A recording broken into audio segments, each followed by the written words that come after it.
Hotman Paris turun tangan, jadi kuasa hukum wanita yang dipukul Syukri Zen anggota DPRD Palembang. Kasus pemukulan seorang perempuan bernama Juwita Puspasari yang terjadi di pom bensin di Palembang kini tampaknya masih terus berlanjut.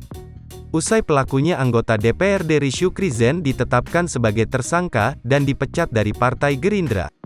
Kini yang terbaru, Hotman Paris dikabarkan bakal turun tangan menangani kasus ini. Melalui akun Instagramnya @hotmanparisofficial, Hotman Paris menyebut bakal menggelar press release.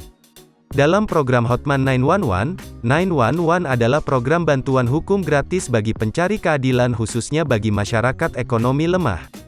Seperti alasan Syukri Zen oknum DPRD Palembang pukul wanita di SPBU diungkapkannya saat jumpa pers dengan awak media, Rabu, tanggal 24 Agustus tahun 2022.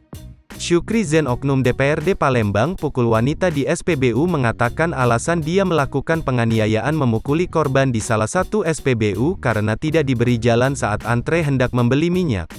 Ia menyebut karena tidak diberi jalan oleh korban akhirnya tersulut emosinya. Syukri Zen pun turun dari mobilnya dan menghampiri korban, lalu terjadilah aksi pemukulan tersebut. Syukri juga memohon maaf kepada halayak masyarakat atas tindakan tidak terpujinya.